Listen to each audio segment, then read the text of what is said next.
शुक्रिया। जब आप कहते हैं ना इतना मिनट, तो लगता है कि फांसी से पहले पूछा जा रहा है। नहीं सर, बता तेरी रजा क्या है।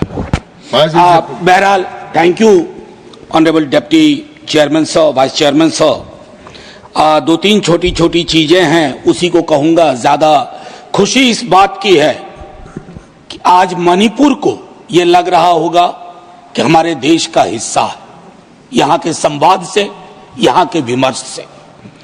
सर, एप्रोप्रिएशन का मामला है।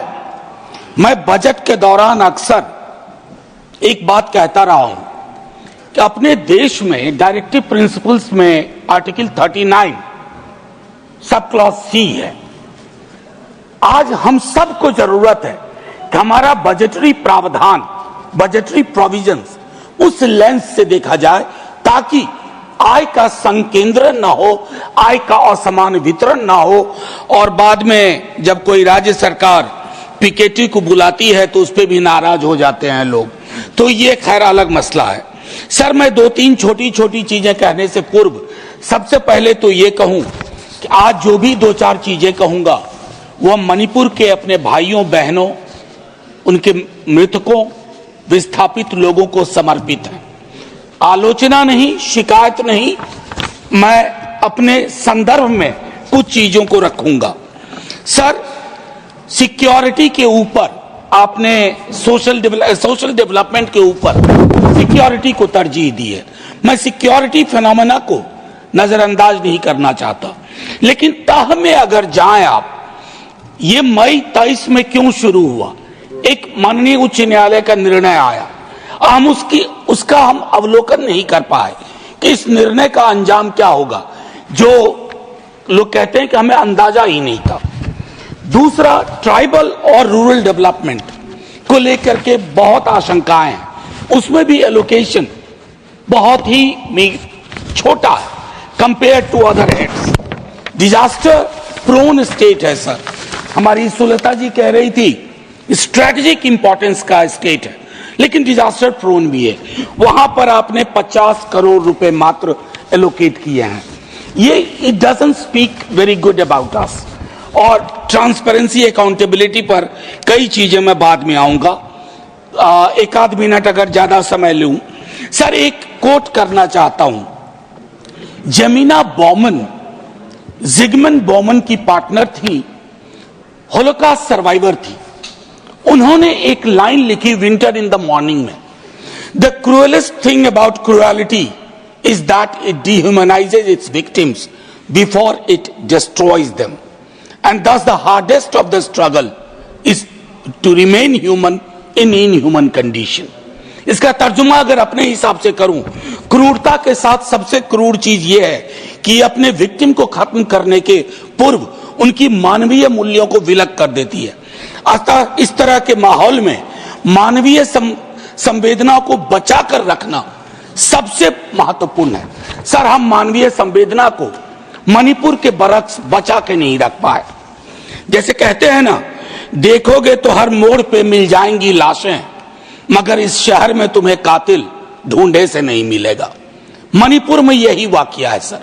मैं एक बात कई दफा पार्लियामेंट के बाहर कह चुका हूं, आज यहां दोहरा रहा हूं। चुनाव के बाद ऐसा नहीं है कि विपक्ष का कोई अलग से प्रधानमंत्री होता है। देश का प्रधानमंत्री मेरा भी प्रधानमंत्री, तो किससे शिकायत करूंगा, किससे उम्मीद रखूंगा? और मैं आज भी कह रहा हूं कि अगर प्रधानमंत्री जी मणिपुर जाते तो स्थिति इतनी विस्फोटक नहीं होती।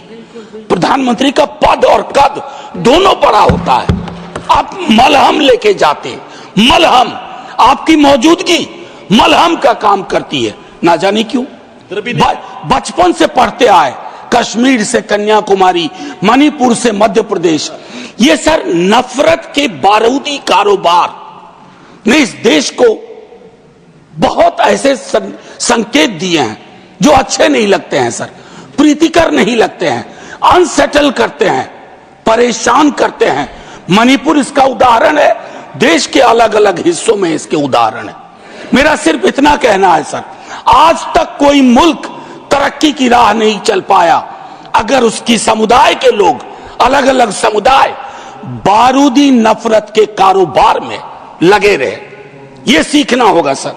सर, लोगों का भरोसा मणिपुर में संस्थाओं से बिल्कुल उठ सा गया है। ये मैंने अपनी आंखों से देखा है सर। मैं संसदीय पार्लियामेंट्री ग्रुप ऑफ मेंबर्स के साथ गया था सर। मैं वहां के गवर्नर साहिबा से मिला, हम सब मिले सर।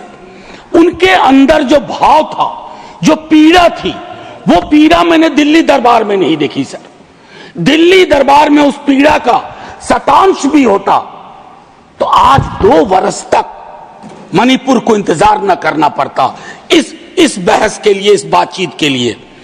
शायद आज उन्हें लग रहा हो, एक संदेश गया हो कि वो भी इस देश के हिस्सा है, क्योंकि काफी डिलेड रिस्पांस रहा हमारी ओर से। एक पीस पैनल बना, माननीय उपसभापति महोदय, बनने के काल से ही, निर्माण काल से ही वो कंट्रोवर्शियल रहा।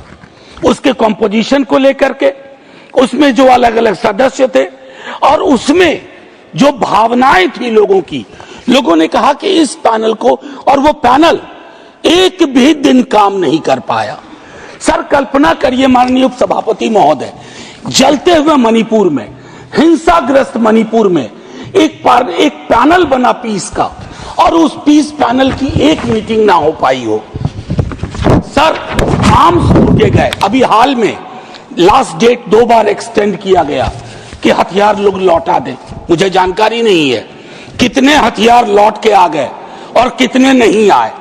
हमको लगता है कि संभवतः मंत्री जी अपने रिस्पांस में ये बताएं, लेकिन हथियारों के लौटने से महत्वपूर्ण सवाल यह है, समुदायों के बीच की खाई को पाटने के लिए हम क्या कर रहे हैं। सर, खाइयां यूं मैं नहीं कहूंगा कि आपके दल ने पैदा किए हैं, खाइयां रही हैं देश के अलग अलग हिस्सों में, लोगों के बीच में, इतिहास की समझ को लेकर के, वर्तमान की चुनौती को लेकर के। लेकिन सर, सुलह इस देश का डिफॉल्ट टेम्पलेट था। Peace building was the default template. हमने उस डिफॉल्ट टेम्पलेट को खारिज कर दिया है सर।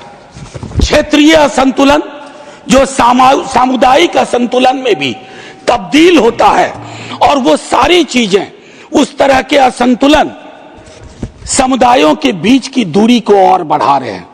मैं अंत में आपके माध्यम से सिर्फ ये आग्रह करूंगा माननीय उपसभापति महोदय, देश में पॉलिटिकल पार्टीज की आयु सीमित होती है, सरकारों की आयु सीमित होती है। आज आपको एहसास हो रहा होगा आप अगला भी जीतेंगे, लेकिन उस अगले का कोई अगला होगा, उस अगले के अगले का कोई अगला होगा, वहां जीत की गाड़ी रुकती है। इनकी रुक गई। मैं सिर्फ इतना कहूंगा कि देश का मिजाज, अगर देश में अलग अलग हिस्सों में मणिपुर जैसे हालात रहेंगे सर, तो हम $5 ट्रिलियन की इकोनॉमी किसके लिए बना रहे हैं? क्यों कोशिश कर रहे हैं $5 ट्रिलियन की इकोनॉमी? सिर्फ मेरा एक आग्रह और होगा कि मणिपुर को लेकर के अभी भी वक्त नहीं बीता है, ऑल पार्टी डेलीगेशन एक जाए अलग अलग इलाकों में, कुकी समुदाय हो, मैती समुदाय हो, उन्हें वहीं रहना है, मिलकर रहना है।